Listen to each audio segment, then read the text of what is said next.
What's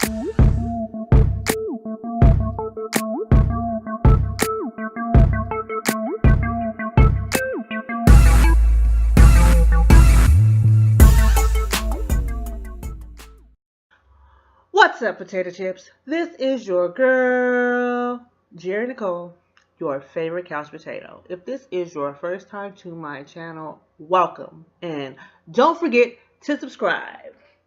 If you like my videos, please give them a thumbs up. And don't forget to be a share bear and share this with your friends.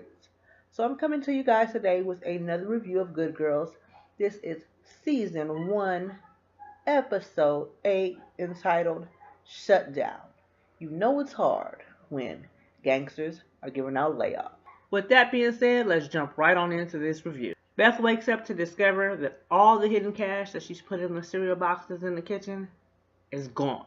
I mean, there is not a single solitary dime left. So, of course, the first thing she does is accuse Dean of stealing it. And Dean's like, I didn't steal your money. Why would I steal your money? It wasn't me. Then the light bulb goes off on her head. Ding! Must have been Rio, because he's the only other person that has easy access into her house. Like, he comes and goes. Like, he owned it. Like, he paid a mortgage. So Beth finally goes to meet up with Rio at some fancy little breakfast diner. And she's like, why did you take my money? And he had to remind her that he took his money. And he tells her, we're shutting down for a while. One of the boys got caught up. And when I feel the heat, I do not mess around. She's like, but you took all of the money, even our cut. And we worked our asses off of that. And he looked at her and he was like, look, it's a company-wide shutdown. And because I have closing costs, everybody feels the pain. And then Beth tells him, well, you can't mess with people's lives like that. And he replies back, you know what I can't do? I can't do 5 to 15 in FCI miling because some bitches need their pocket money. And then Beth was like, well, how long? And he's like, excuse me? She's like, how long are we going to be shut down?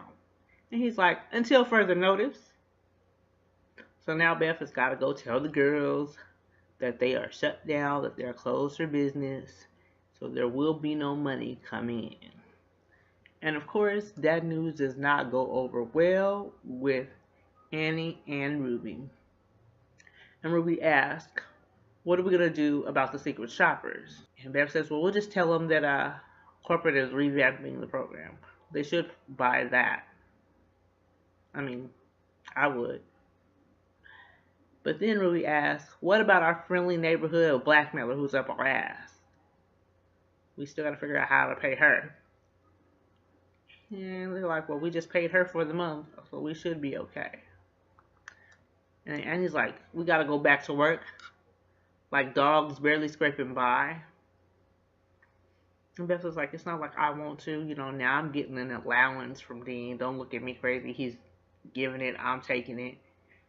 So, you know, everybody has to go legit now. Go back to making money the good old-fashioned honest way. And, you know, for Beth, legit means play dates with mom friends that she's already forgotten about. You know, we see her at the park with a couple of the other moms and their kids, and she's so damn bored. She just mouths everything that the moms are saying without even realizing that she's actually saying it, because she knows how predictable these ladies are.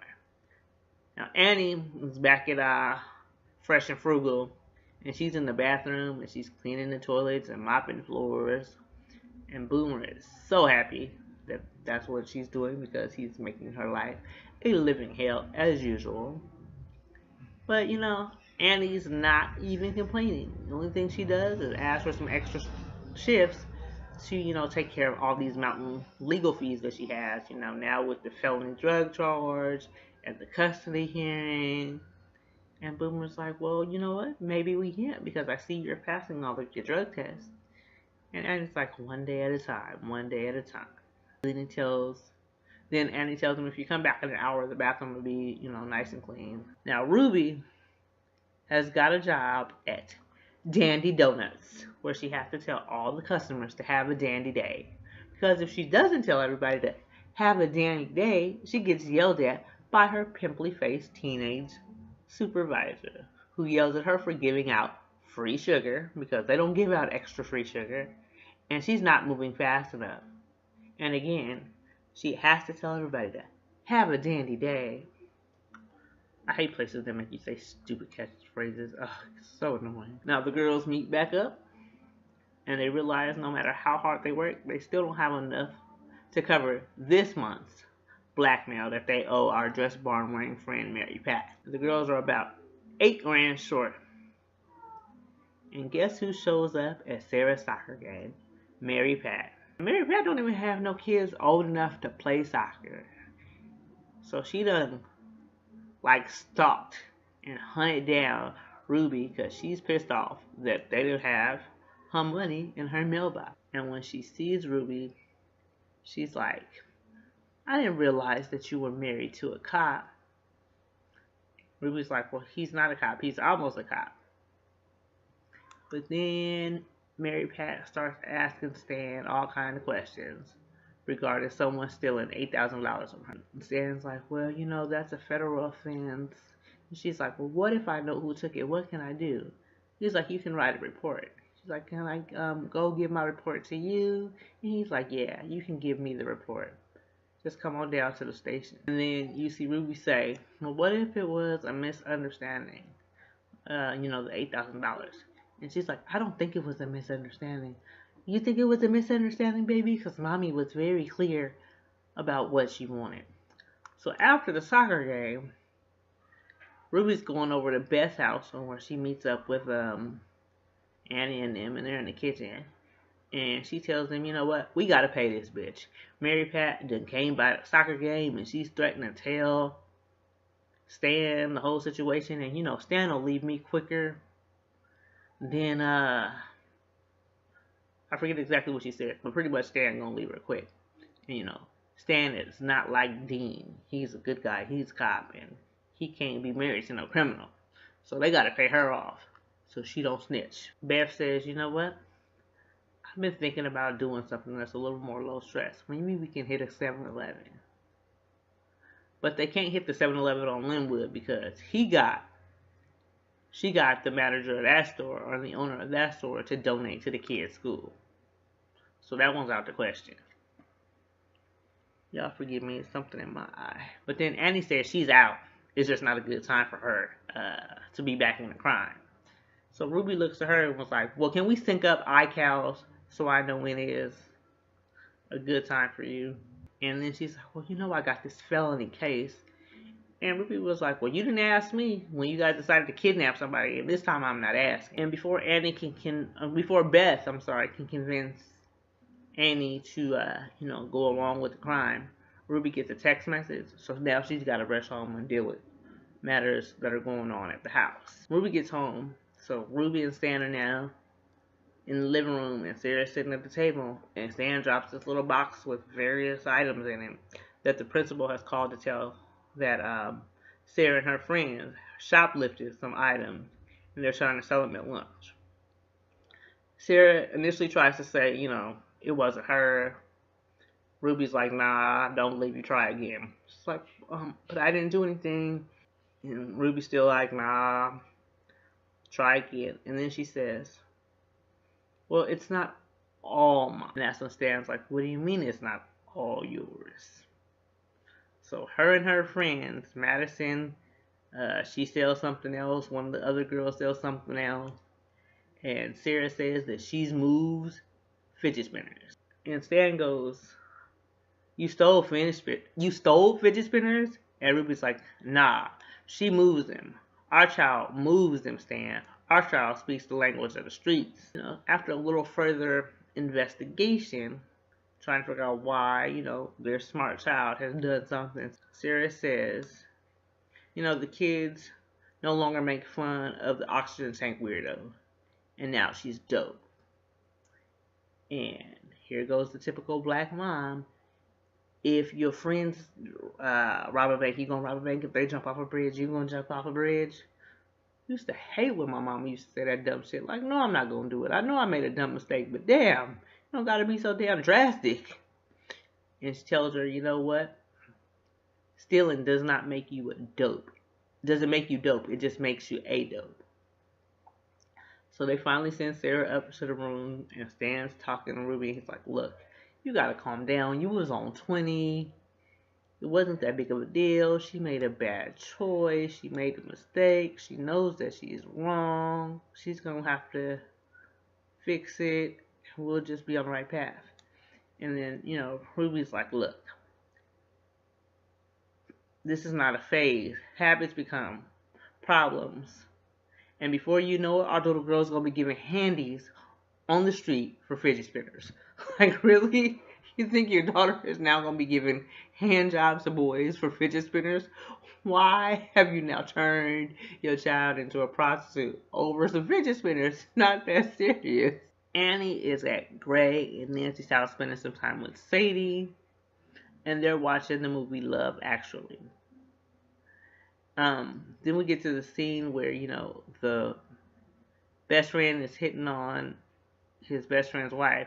So Annie's like, oh, he's a scumbag. And Greg is like, well, you know what? The wife isn't all that innocent either. She was flirting too.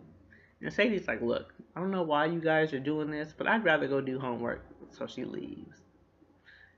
What they're really trying to get to is the fact that they slept with each other. They just don't know how to have the conversation.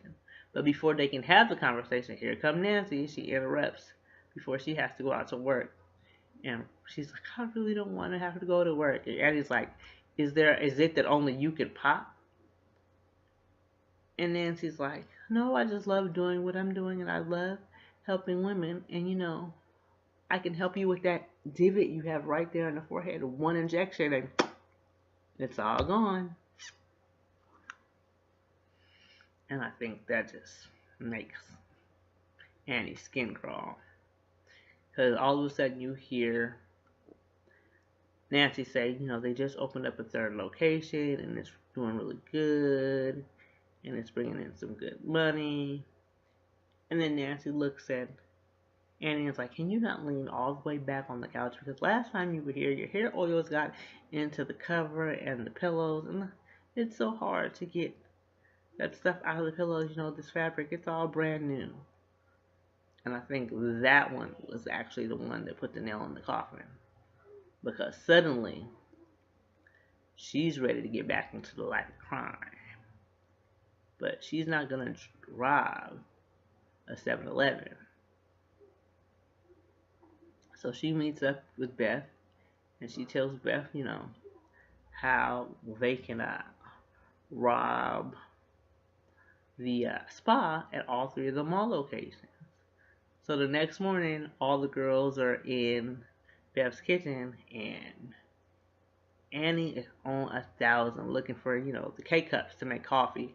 And when she can't find them, you hear Beth say, maybe that's the universe telling you you've had enough. And then she fills in Ruby about the whole situation and the eventual plot that they're going to take on Nancy by robbing all 3 of her spas. And then Ruby's like, well, don't you have this felony charge that you were also worried about? And it's like, well, if we don't use guns, it's not like a crime.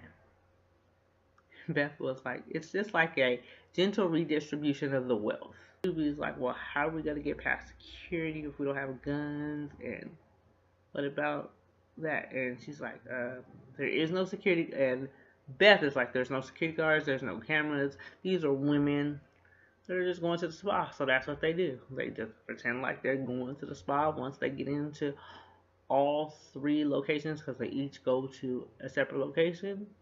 They get all the Botox and everything like that. Then everybody's supposed to meet up at the rendezvous point. But of course, there's always an issue, and it's usually always Annie, and this time it's no different. Annie's leaving the mall, and the parking meter in the parking garage has took her ticket. So she puts a plastic bag over her head. Oh, actually it's a paper bag, I'm sorry, and the fake gun that they use from the grocery store robbery. And she knocks on the window of this couple's car that's behind her, and they're arguing. And she's like, roll down the window. And they roll down the window, and they're freaking out. And she's like, give me your parking ticket. Like, what? What do you want? I'm dying the whole time. And I'm still laughing because This is some funny shit. It's like, give me your parking ticket. And they're like, okay. So they hand over the parking ticket. And she's like, and put your head down and count to 10 and don't look up. And they're like, okay. And she's like, better yet, make it 20. Needless to say, she gets out the parking lot. She meets up with the girls at the predetermined rendezvous spot. Once they get to the rendezvous spot, we see Darren, the fresh and frugal drug dealer. And he's like, sell me a dream, how rich is rich? And he tells her the dream, and then he takes her over to the car, and he's like, well, this is pure grade, 100% medical grade, blah, blah, blah. They open up the trunk, and he's looking through the trunk and looking through the bag. Was like, what am I supposed to do with it? And he's like, move it. He was like, I can't move this. And everybody's looking at her like, I thought you had already preset this up. That's why we're here. And then Darren goes, there must have been a misunderstanding. When I said injectables, I thought you were talking about heroin. Beauty products aren't my thing. And he's like, well, you sell drugs, cold medicine to people that don't have colds. And he's like, yeah, they use that to cook meth. Like, she did no type of research whatsoever.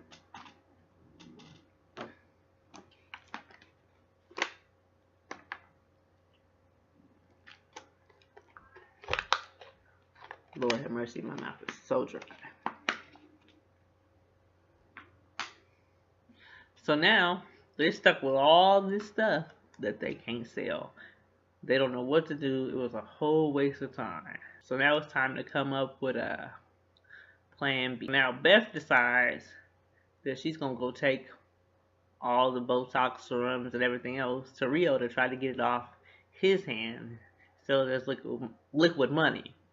He sees past her deception and he realizes that she ain't really handled the rotten egg that he had warned her about in the previous episode. And Beth insists that she's handling it. And Rio tells her, so now you think you a boss, huh? Yo, Lily ass does 2 jobs and all of a sudden you think you can run the whole game? You have to let her know, you're not a boss, but you need to take care of that situation. And you better not be putting this stuff in your face because you don't need it. He's an asshole, but I think he's really attracted to her and thinks that she's really beautiful. In another lifetime, they probably could have been together. But they finally do get rid of all that Botox and stuff. Guess who comes in and saves the day in the clutch situation? Dean. Dean takes all of the goods to his shady doctor friend and gets the money. Now Ruby takes Sarah down to the police station for her version of scared straight. Denise, the police officer who instructs Ruby to scare the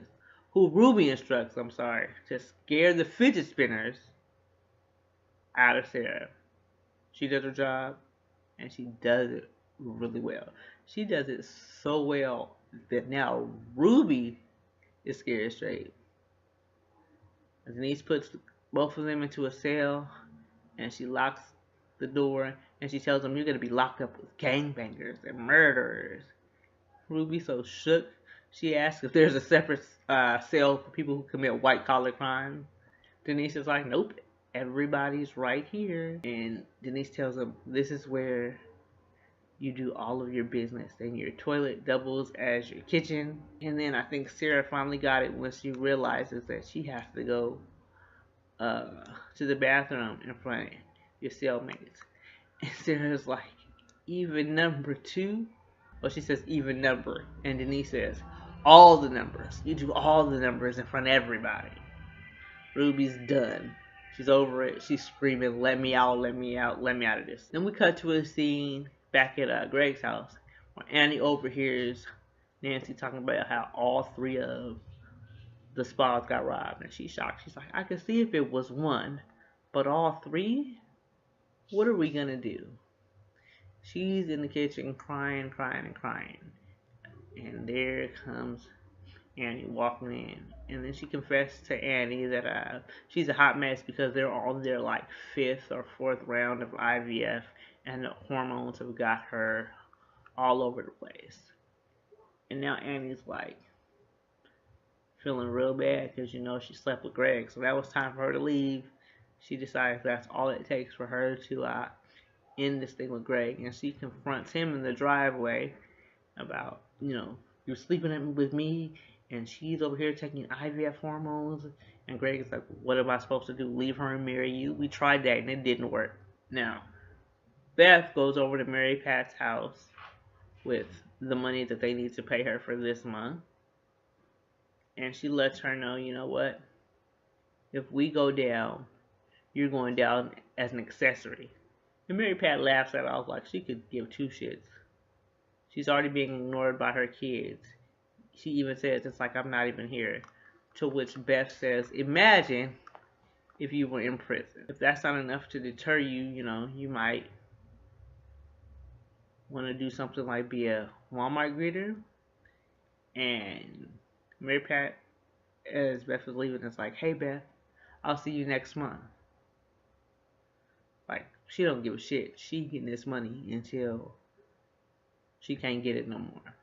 Now back at the police station, Stan and Ruby are talking after, Sarah's tour of jail and being locked up for all the 5 minutes. Ruby sees the mugshot of Rio's friend, the one that got shot and was laid up in Beth's daughter's bed, bleeding all over the place. And Ruby's like, well, what is this? And she was like, well, that's the guy they caught. They're making fun of me. But thanks to me, we arrested him, and now he's working with the feds. He's working with the good guys. Now she's got to go tell the girls that whole situation. So back at Beth asked him how he was able to get rid of all of the Botox and stuff. And he's like, I'm not going to tell you. And she then says, you know what? It's all good. You don't have to tell me. And then she decides that she's going to tell him all the truth of everything that went down and how when the business gets back up and running, she's going to ask for 15% because they're good at what they do. But that moment was broken up by, her doorbell ringing. It's Annie at the door, and she's devastated about the whole situation with her and Greg. But here comes Ruby, and she has to tell them the news about Rio Snitch and how he's now working with the feds. And then she shares her experience of her personal scare straight. And she's like, jail wine is brewed in the toilet with ketchup and bread. And Annie's like, bread? And Ruby's like, you're mad and concerned about the bread? We can go to jail. And Beth is like, the bread is used as a yeast. Like, why is that important? I mean, I understand why it's important, but at this time, y'all need to worry about not going to jail. So they decide that they should tell Rio. And Annie's like, well, if we tell Rio, Rio's going to kill him. And Beth is like, it's either the kid or it's us. And I'm with her. I'd rather it be the kid than it be me. But that's pretty much how the episode went. You guys tell me what you think in the comments. Don't forget to like, comment, and subscribe. And until next time, you guys, love, peace, and potato chips.